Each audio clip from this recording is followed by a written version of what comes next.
Ala hadhihi niyyah.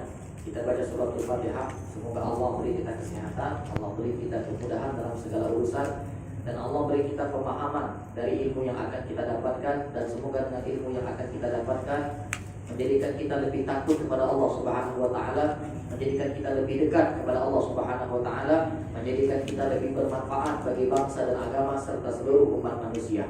Ala hadhihi niyyah wa ila hadratil Mustafa anallahu yaqbal hajatana bi sirri asraril Fatihah. A'udzu billahi minasy syaithanir rajim. Bismillahirrahmanirrahim. Alhamdulillahi rabbil alamin arrahmanir rahim maliki yaumiddin. Iyyaka na'budu wa iyyaka nasta'in ihdinas siratal mustaqim siratal ladzina an'amta 'alaihim ghairil maghdubi 'alaihim waladdallin. Amin. Assalamualaikum warahmatullahi wabarakatuh.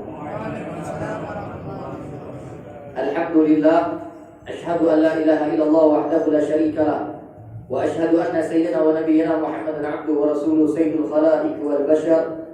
Allahumma shalli wa sallim wa barik wa karrim wa majid wa 'azim ala sayyidina wa maulana Muhammadin wa ala alihi wa ashabihi wa azwajihi wa dhurriyyatihi wa atba'ihi ajma'in.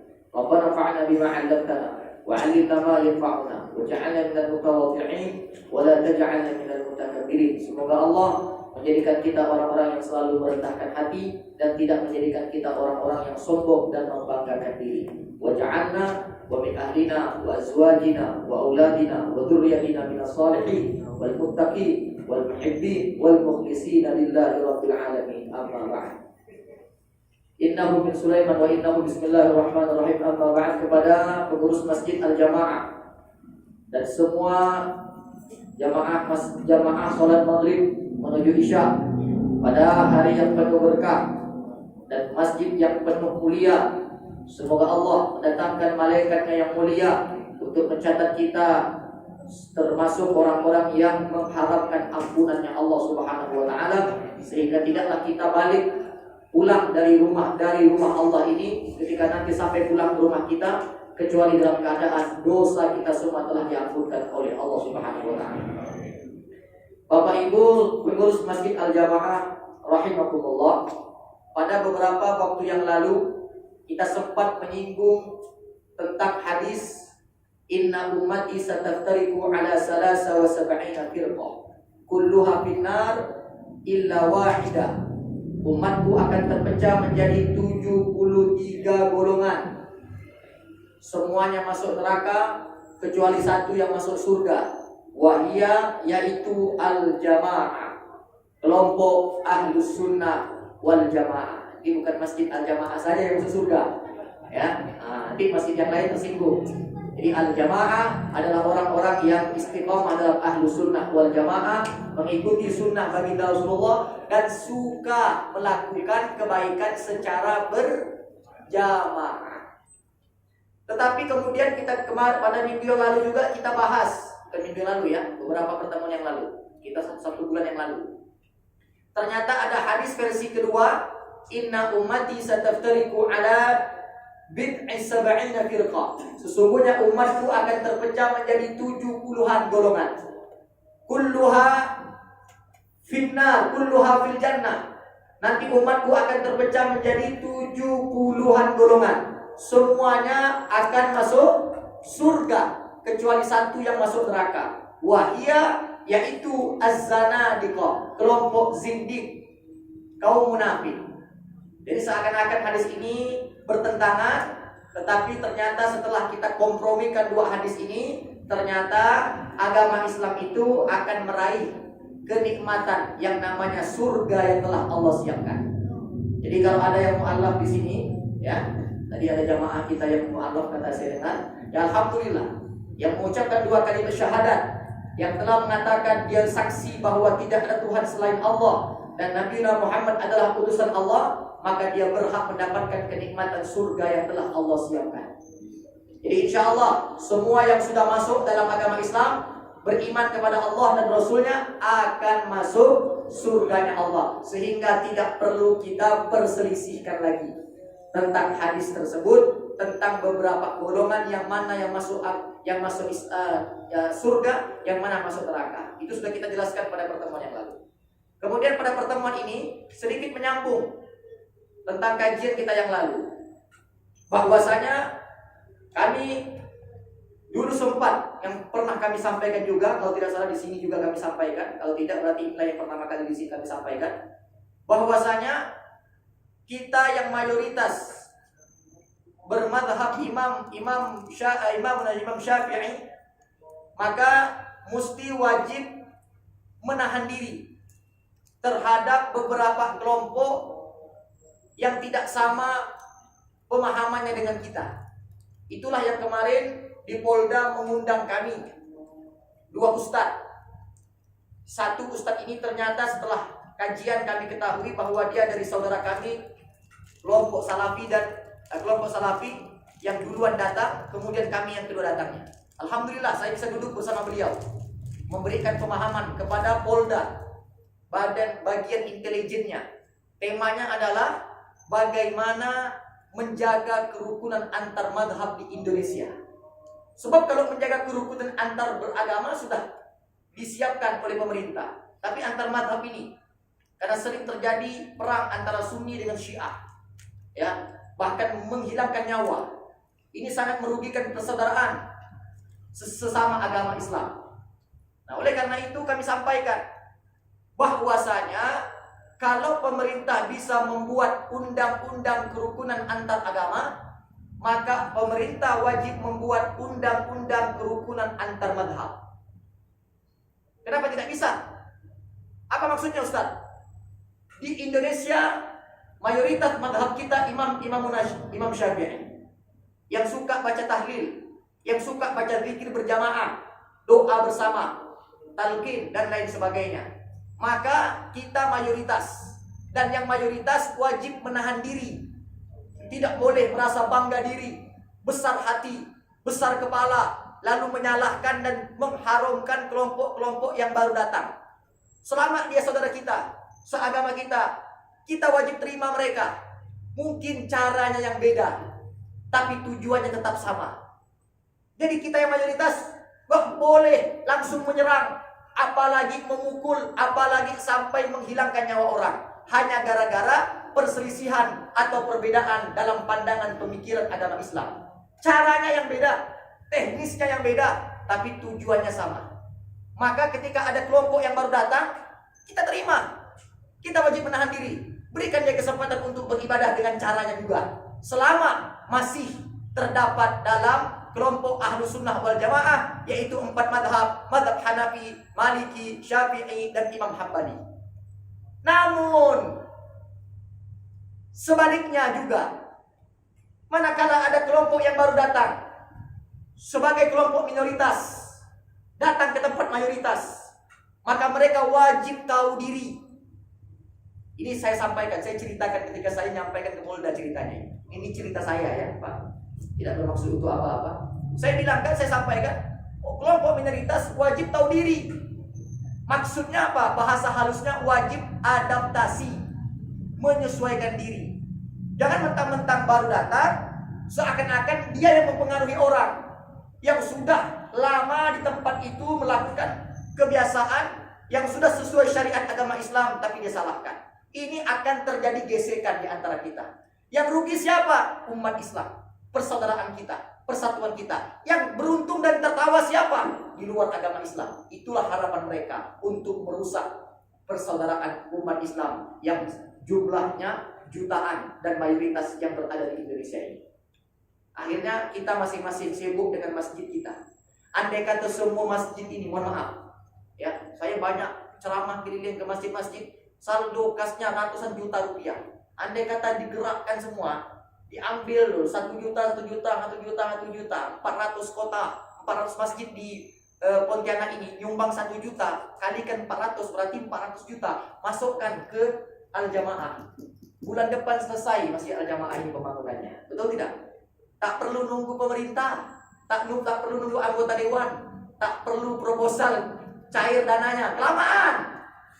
Pasti jadi, pasti. Cuman kita nih umurnya udah 50, 55, 60, pengen gak merasakan sholat di lantai 2, ya Pak ya? Ya, masjid ini rumah Allah. bukan rumahnya pengurus masjid, bukan. Maka pengurus masjid tak boleh bangga. Oh, masjid itu jadi karena saya. Salah. Takabur dia. Ini rumah Allah. Cuman pengurusnya perantara. Amanah apa tidak? Pasti jadi. Al-Jamaah ini pasti bagus. Saya yakin. Karena tak ada cerita masjid yang tak jadi itu, tak ada cerita. Pasti jadi, cuman waktunya saja. Betul tidak, Pak? Tak tahu kita kapan jadi selesainya. Nah, tinggal persatuan kita. Persatuan kita. Nah, oleh karena itu tidak boleh kita lupakan ada sebuah hadis. Sebuah hadis baginda Rasulullah sudah sampaikan, dan hadis ini singkat, pendek, jelas, padat maknanya. Dan kita sudah hafal bersama hadis ini. Tapi sayang, cerita sayang, sebagai hadis dhaif, lemah, sehingga tidak boleh dijadikan hujjah, alasan, atau tidak boleh dijadikan dalil dalam aplikasi kehidupan. Bahkan ada yang mengatakan hadis tersebut maudhu, palsu, sehingga tidak boleh dilakukan. Nah, oleh karena itu, ya, kami perlu sampaikan apa bunyi hadis tersebut. Ya, semua jamaah sudah hafal, yaitu qala Rasulullah sallallahu alaihi wasallam, ikhtilafu ummati. Hafal rupanya. Dikira hafal semua. Hafal enggak apa-apa? Ikhtilafu ummati. Mana hafal juga? Kalau gitu semuanya ayo, ulu jamaatan semuanya ngikutin. Ikhtilafu ummati. Ikhtilafu ummati Rahmah. rahmah. Sekali lagi, yuk sama-sama. Ikhtilafu ummati. Ikhtilafu ummati Rahmah. rahmah. Kalau terjemahannya pasti hafal, pasti hafal. Perbedaan umat adalah Rahmah. hafal semua. Ternyata hafal terjemahan. Ya, tidak hafal teks hadisnya. Perbedaan umat adalah rahmat. Bayangkan, Pak, anak-anak yang kuliah di kampus Islam, sekarang IAIN, nanti mau jadi kampus UIN itu. Kalau udah jadi kampus UIN, itu nggak lagi mencetak kader alim ulama. Ya, saya juga ngajar di kampus saya, bukan saya menjelekkan. Ada kekurangannya kalau jadi kampus UIN. Kemarin STAIN, sekarang jadi IAIN. IAIN Institut Agama Islam Negeri. Nanti akan menjadi UIN, Universitas Islam Negeri Pontianak. Seperti UIN Jakarta, nanti UIN Pontianak. Apa bedanya IAIN dengan UIN? Kalau IAIN jurusannya hanya agama Islam, maka mencetak kader-kader sarjana-sarjana Islam. Tapi kalau sudah UIN, nanti ada jurusan bahasa Inggris, ada jurusan matematika, nah, ada jurusan umum, sehingga tidak lagi mencetak kader alim ulama, tidak lagi mencetak sarjana-sarjana Islam, tapi sarjana umum juga. Ya, inilah program pemerintah sekarang. Ya, akhirnya menjadi ya UIN Islam Nusantara jadinya. Ya, jadi menggabungkan semua pelajaran. Ya, itu yang terjadi ke depan. Nah, yang kita sayangkan anak-anak kita yang kita siapkan masuk ke kampus Islam supaya dicetak jadi pendakwah, mubaligh, penceramah, menyampaikan ikhtilafu ummati rahmah. Perbedaan umatku adalah rahmat. Rahmat itu kasih sayang Allah. Itu hal yang lumrah, pasti akan terjadi di muka bumi ini, bahwa manusia terjadi perbedaan. Tapi sayang, oleh dosennya dikatakan, oh hadis itu dhaif. Tingkat dhaif lemahnya tidak bisa dijadikan hujjah dalil. Tak boleh kau sampaikan hadis itu, tak bisa dijadikan dalil. Bahkan mengatakan maudhu, palsu. Wah, ini bahaya, lebih bahaya lagi. Ya, makanya menurut Ustaz Abdul Somad yang pakar hadis juga, karena beliau ngajar juga, ya, hadis dulunya, sekarang sudah mengundurkan diri dari pegawai negeri sipil, ya, bahwasanya hadis dhaif, hadis yang lemah, apalagi ini terjemahannya di mimbar Riyadhus Shalihin, ini sering dikatakan oleh kawan-kawan kita, banyak hadis-hadis yang dhaif semua ini. Ya, ini Masya Allah. Jadi akhirnya lepas kita akhirnya. Ini yang suka pakai Riyadhus Shalihin ini biasa kawan-kawan kita jamaah tabligh, tapi dipatahkan lagi dengan kawan yang lain, wah itu hadisnya lemah semua katanya. Hadis dhaif kalau jalur periwayatannya banyak, maka naik derajatnya menjadi hadis hasan li ghairi. Jadi hadis berdasarkan kualitas ada hadis sahih, hadis hasan, hadis dhaif. Hadis sahih li dzati wa li ghairi. Hadis hasan terbagi menjadi dua juga, hadis hasan li dzati wa li ghairi. Ini enggak bisa kita kaji di sini karena bukan tempatnya. Ya, sekilas. Hadis ini ikhtilafu ummati rahmah. Ini kami dapatkan dari karangan Habib Rizik Syihab, bahwasanya hadis ini bersumber dari Abdullah ibnu Abbas, diriwayatkan oleh para imam hadis seperti Imam Al-Baihaqi, Imam At-Tabrani, dan Imam Ad-Dailami, serta telah dibahas dengan panjang lebar oleh sejumlah ulama seperti Imam Al-Hafiz Ibnu Hajar Al-Asqalani, Imam Al-Hafiz Al-Iraqi, Imam Al-Khattabi, Imam An-Nawawi, Imam Az-Zarkashi, Imam As-Suyuti, dan lain sebagainya. Semua itu dipaparkan oleh Syekh Ismail Ibnu Muhammad Al-Ajruni dalam kitab Kashful Khafa wa Muzillul Ibas secara mendetail pada juz 1 halaman 64, 65, 66. Itulah kalau karya Habib Rizik selalu detail, di mana boleh dapatkan sumbernya, referensinya, halamannya, juznya, babnya.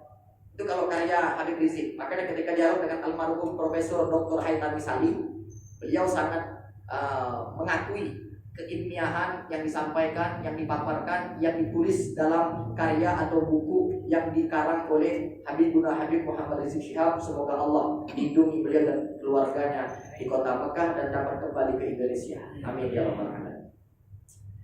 Jadi apa yang mau kita bahas dari hadis yang pendek ini? Perbedaan umat adalah rahmat.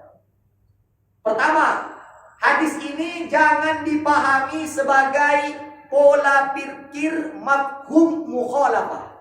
Apa itu mafhum mukhalafah? Mafhum pemahaman, mukhalafah perselisihan. Maksudnya hadis tersebut, Bapak Ibu, ini agak serius kajian kita, ya. Tapi itu kelemahan kita, Pak. Kita nih semangat ikut kajian, tapi begitu dengar kajian ngantuk semua.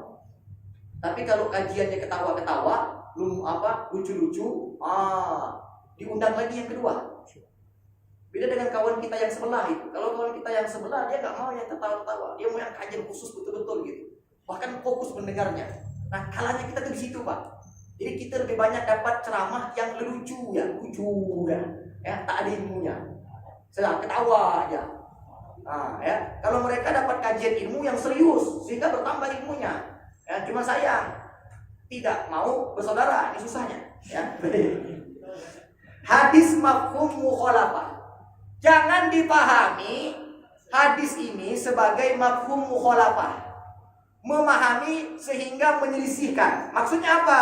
Maksudnya adalah memahami sesuatu yang tersirat kebalikan dari yang tersurat. Memahami sesuatu dari yang tersirat, kebalikan dari yang tersurat. Kenapa? Karena pola pikir ini, kalau kita berpikir ikhtilafu ummati rahmah, perbedaan umat adalah rahmat, kita pahami bahwa ini kebalikannya, maka rusak. Sebab kesimpulannya akan disimpulkan oleh kita, kalau perbedaan pendapat umat merupakan rahmat, maka kebalikannya kesepakatan pendapat merupakan laknat. Makanya ada kelompok organisasi yang tak mau sumber hukum Islam pakai ijma ulama. Ijma itu apa? Kesepakatan para ulama. Dia pakai dua saja. Sumber hukum Islam itu cuma dua. Yang pertama Al-Quran, yang kedua hadis. Nah, selama tidak ada dalam Quran hadis, kafir, bid'ah, haram. Ini yang merusak. Kalau kita Al-Quran, hadis, tambah lagi dua. Yang nomor tiga apa? Ijma ulama. Yang keempat qiyas. Nanti masuk lagi sumber kesepakatan yang lain. Istihsan, maslahah mursalah. Ini panjang. Anak-anak kita, remaja kita, mahasiswa kita, ketika dipahami, oh iya. Nah, kalau kau mau belajar Quran, hadis, tak usah ikut ulama. Ulama itu manusia. Imam Syafi'i itu manusia. Bisa mungkin salah, bisa mungkin benar. Jadi tak selamanya benar. Yang benar itu pasti cuma dua, Al-Quran, hadis, selesai. Ayo, betul kan? Akhirnya rusaklah persaudaraan umat Islam. Rusaklah perbedaan. Sebab memahami hadis ini, ikhtilafu ummati rahmah, perbedaan umat adalah rahmat. Bayangkan perbedaannya rahmat, berarti kebalikannya adalah kesepakatan umat adalah laknat. Maka tidak boleh ada kesepakatan ulama, hanya boleh Al-Quran dan hadis, selesai. Ini rusak. Ini yang merusak. Anak-anak kita yang kuliah kalau dengar kajian ini, oh betul gak ya? Perbedaannya rahmat, berarti kesepakatan laknat. Ini kacau. Akhirnya sumber hukum Islam tak boleh ada ijma ulama. Ulama itu manusia. Ulama juga manusia. Bisa benar, bisa salah. Imam Syafi'i bisa benar, bisa salah. Ya, jadi tak usah ikut mereka, tak usah. Jadi kalau siapa mazhab kau, aku tak punya mazhab. Apa ya? Aku ikut Nabi langsung. Bila nak kau ikut Nabi langsung? Nak kau hidup zaman sekarang? Bila kau ketemu dengan Nabi langsung? Ini yang mesti kita pahami. Ya, kita belajar dengan ulama karena kata Nabi, al ulama warathatul anbiya. Ulama yang istiqomah itu pewarisnya para Nabi. Jadi kalau pengen belajar yang sesuai dengan Nabi, belajarlah dari ulama. Nanti pembahasan lain lagi tuh. Ulama zaman sekarang Pak Ustadz ada dua. Oke, itu lain lagi pembahasannya nanti itu. Ulama ada dua. Ada ulama yang istiqomah, ada ulama yang abal-abalan. Lain lagi gitu. Ya, profesor, doktor, kiai haji, ulama tadi Pak Ustadz belum tentu. Nanti lagi pembahasannya itu. Ya, yang jelas Nabi pesan, kalau kau mau ikut jalan aku, maka ikutilah ulama. Karena ulama itu mewarisi dari ilmu-ilmu. Masya Allah. Jadi hadis tersebut bagaimana cara memahaminya? Hadis ini pendek. Hadis ini singkat. Mudah dihafal. Tapi bisa memecah belah persaudaraan kalau gagal paham. Bahasa kampusnya keterbelakangan intelektual. Bahasa kasar Pontianaknya wahlul. Ya. Gak usah lah pakai bahasa kasar, pakai bahasa intelek aja, keterbelakangan intelektual, atau bahasa Melayunya gagal paham. Maka memahami hadis ini harus muwafaqah, artinya kesepakatan, persetujuan. Maksudnya bagaimana Ustaz? Memahami sesuatu jangan kebalikannya, tapi memahami sesuatu tersirat sejalan dengan tersurat. Kalau tadi memahami sesuatu tersirat, kebalikan dari yang tersurat, salah. Tetapi memahaminya, memahami sesuatu yang tersirat sejalan dengan yang tersurat. Kalau kita memahami seperti itu, maka akan dapat kesimpulan.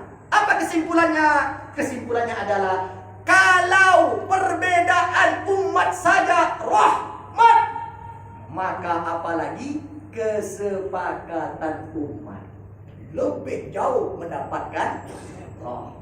Nah, gitu cara berpikirnya. Sama dengan memahami surah Al-Ma'un, fawailul lil musallin, maka celakalah orang-orang yang sholat. Wah, untuk apa sholat? Bagus tak sholat. Yang sholat celaka, kebalikannya yang tak sholat bahagia. Kan gitu tuh. Itu alias bahlul namanya tuh. Ya kan? Keterbelakangan intelektual, gagal paham dia memahami. Mestinya pahamnya enggak begitu. Kalau yang sholat aja celaka, apalagi yang tidak sholat, akan begitu. Sama dengan hadis ini. Kalau perbedaan rahmat saja, perbedaan umat saja adalah rahmat, apalagi kesepakatan umat. Itulah yang dimaksud ijma ulama. Dan ini sesuai dengan hadis Nabi yang lainnya. Apa kata Nabi?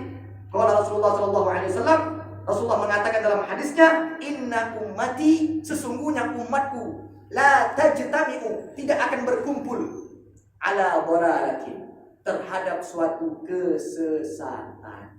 Jadi sejalan akhirnya.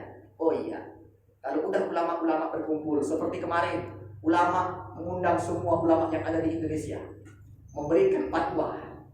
Untuk apa? Untuk memilih presiden. Yang mana yang lebih baik? Pilih presiden yang pilihan orang lain atau pilihan ulama? Mana yang lebih baik? Ulama ini ulama gak Pak Ustaz? Nah, ini lebih banyak ulamanya. Ini kesepakatan para ulama, maka ikutilah yang kesepakatan para ulama. Begitu kira-kira. Karena kata Rasulullah, inna ummati la tajtami'u ala dhalalah. Ini pentingnya, ya. Kemudian dalam hadis yang lain lagi, Rasulullah mengatakan, perhatikan, santri, man aroda, siapa yang menginginkan buhbuhatal jannah. Buhbuhatal jannah. Apa? Tempat yang paling mulia di dalam surga, fal yalzamil jamaah. Masjid Al-Jamaah lagi disebut nih. Emang mantap nih yang pendiri Masjid Al-Jamaah nih. Pandai benar ya masih nama itu. Tak ada di Pontianak di masjid nama Al-Jamaah, cuma Sigit Naam. Sebuti ya di sini ada nih masjid ini nih. Kalau Al-Mu'minun, semalam tadi saya khutbah Masjid Al-Mu'minun Sungai Dalam. Di Serdam ada gak? Di Sudarso ada gak? Di Tanjung Raya 1 ada gak Al-Mu'minun 3? Apa di At-Taqwa? Oh jangan tanya. At-Taqwa Polri, At-Taqwa Jalan Tebu, At-Taqwa Siantan, At-Taqwa Tanjung Raya 2, banyak. Tapi Al-Jamaah ini cuma satunya. Masya Allah.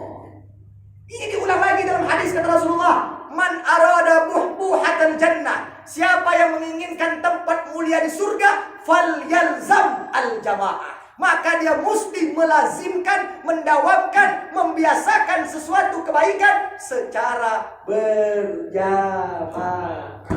Masya Allah. Takbir. Sallu ala Nabi Muhammad. Makanya kalau berbuat kebaikan jangan sendirian. Ayo berjamaah. Orang mau datang, tamu datang, usah belakangan. Ajak jamaah itu agar sama-sama kita, supaya sama-sama masuk surga. Masya Allah. Ini yang ada di luar sana itu mereka banyak mengajak kesesatan, ngajak karaokean bersama anak muda itu, ngajak ketemuan bersama, ngajak di kafe bersama, itu kesesatan. Akan mendapatkan hukuman. Nah, ini berjamaah. Masya Allah. Bahkan dalam hadisnya lagi nih, lagi hadisnya. Kata Rasulullah, kalau Rasulullah SAW, alaikum bil jamaah. Hendaklah kalian selalu berjamaah. Fa inna yadallah 'alal jamaah. Karena tangan Allah, kekuasaan Allah, kehendak Allah akan diberikan kepada orang berjamaah. Masya Allah. Takbir. Ini luar biasa. Beruntung benar nih masjid al-jamaah. Ya, bagi yang lain tak beruntung kok seberuntung. Bukan kebalikannya, jadi sebalikannya. Kalau Ustaz sebut masjid al-jamaah beruntung, berarti masjid yang lain tak beruntung. Berarti bahlol. Gagal paham lagi dia tuh. Gagal paham dia. Ya, sama dengan saya ceramah, mohon maaf Pak, saya pernah ceramah di Ayani 2. Saya bilang, ya, beruntunglah yang punya anak. Maka yang tidak punya anak, oh langsung dinyambutnya, kurang beruntung kata dia. Ya, langsung kebalikannya. Jadi ini mesti dipahami. Jadi lalu dia marah karena dia tak punya anak tadi ini. Ayah marah Pak Ustaz. Ustaz bilang punya anak beruntung, berarti dia tak punya anak tak beruntung, gitu dia bilang. Enggak begitu. Ya, apa masalahnya? Coba usaha dulu. Udah Ustaz, bagus kami semua suami istri ya. Kalau gitu, ya lanjutkan doa insyaallah. Begitu dicek, oh rupanya ada masalah. Siapa yang masalah? Perempuannya. Udah nikah lagi ya kedua, apa masalahnya? Ternyata itu sangkutnya kan. Oh, rupanya bukan perempuannya, Pak Ustaz, laki-lakinya yang mandul. Berarti jangan salahkan kau istri, salahkan istrimu. Ya, memang dirimu yang salah tuh. Apa salahnya lagi? Salahnya sengaja, tak sengaja, atau memang sudah kehendak Allah. Panjang pembahasannya. Baik. Jadi, Bapak Ibu, kita tidak memungkiri bahwa pola pikir kebalikan tadi, mafhum mukhalafah, merupakan salah satu cara berpikir yang diakui juga dalam syariat. Boleh. Kebalikannya boleh. Contoh kebalikannya, orang kalau masuk Islam masuk surga, berarti di luar agama Islam masuk neraka. Itu betul. Ya. Tapi tidak selamanya mesti berpola pikir kebalikannya. Maka dari itu harus ada persyaratan yang harus dipenuhi. Ya. Di antaranya, kalau mau berpola pikir atau berpikir kebalikan, tidak boleh bertentangan dengan dalil yang lebih kuat. Ya, sama dengan seorang ustaz yang dulu pernah minta maaf di YouTube itu.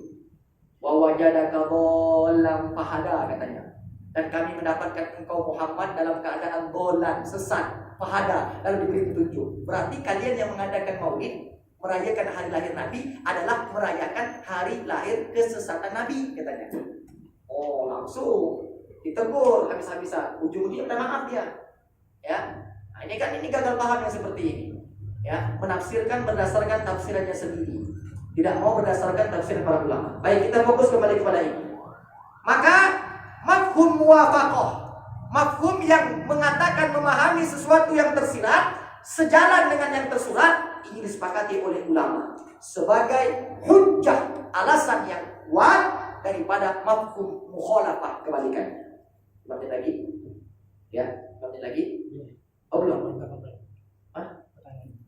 Oh sampai saya nengok jam tadi itu Pak. Oh terlambat, atas, saya santai sama saya. Oke lah kalau gitu, ya. Kita berikan kepada jemaah.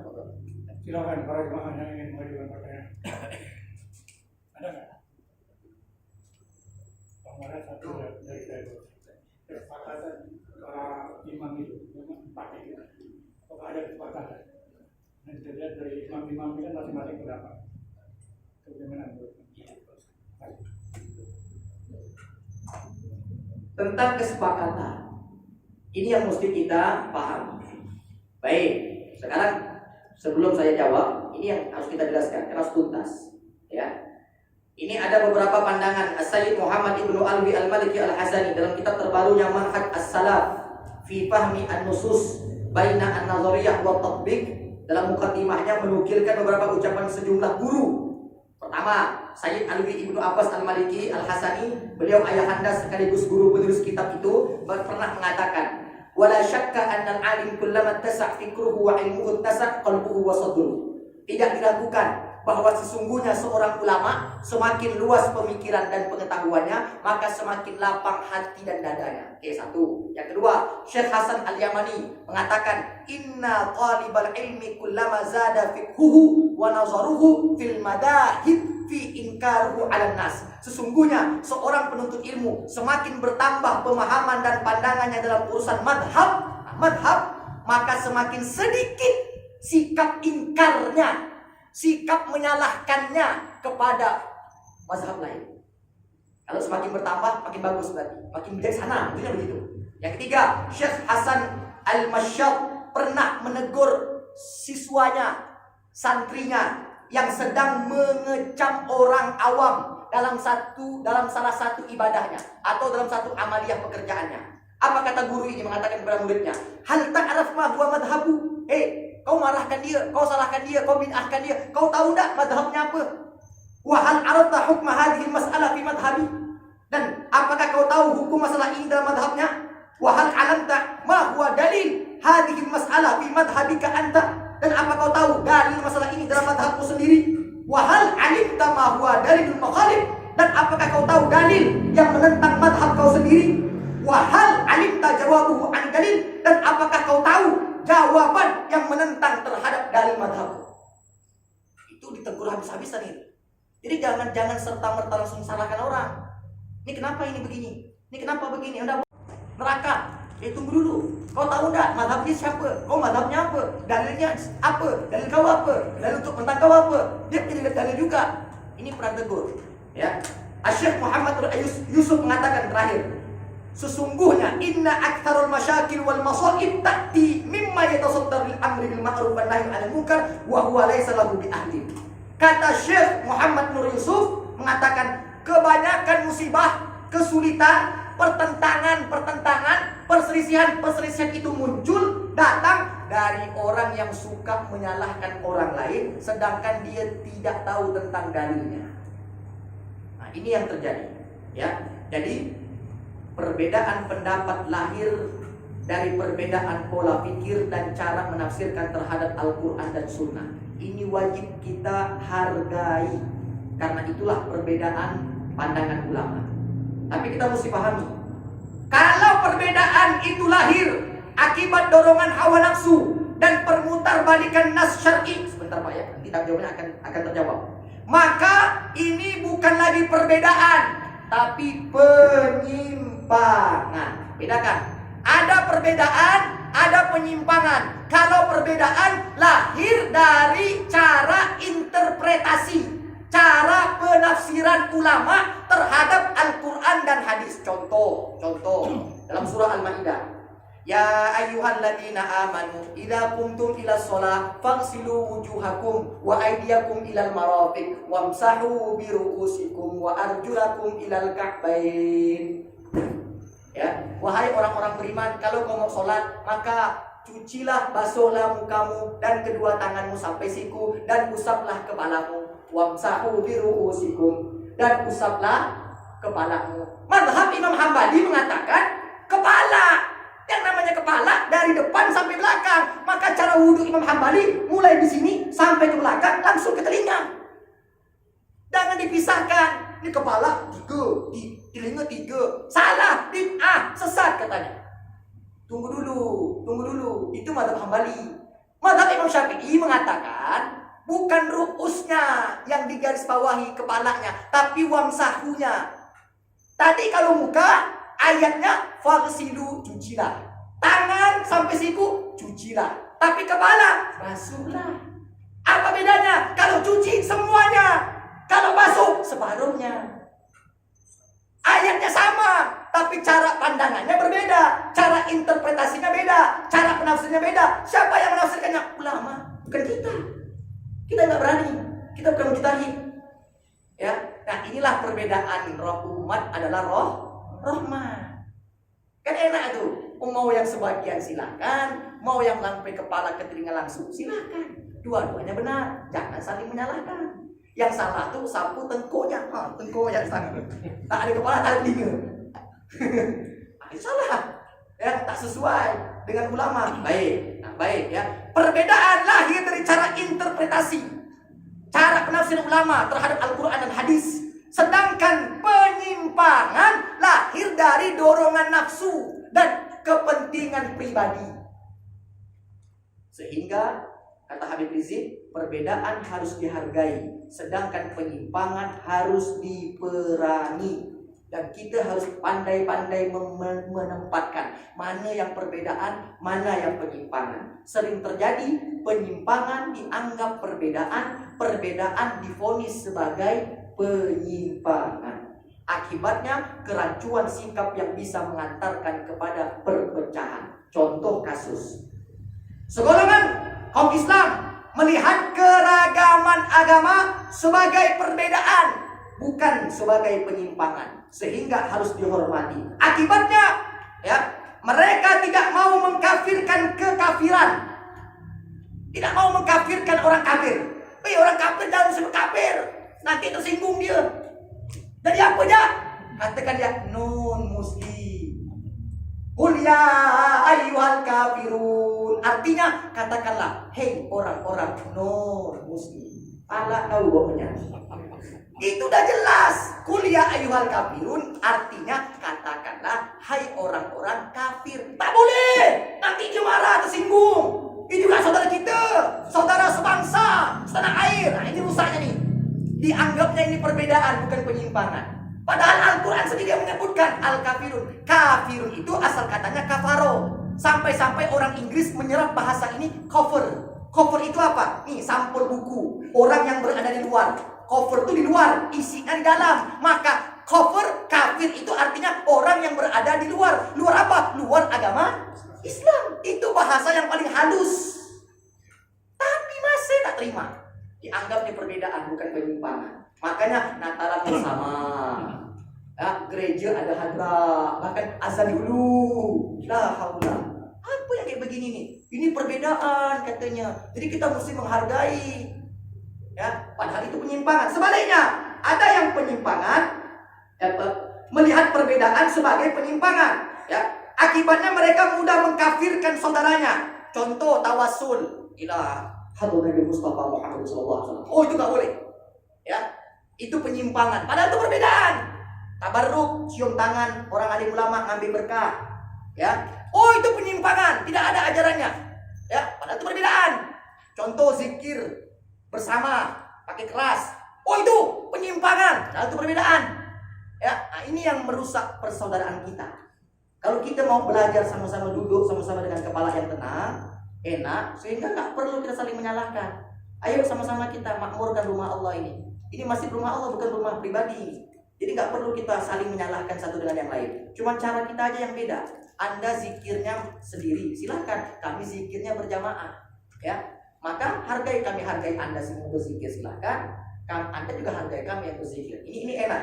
Nah, kesepakatan para ulama, ya, bagaimana memandang tadi itu, Pak.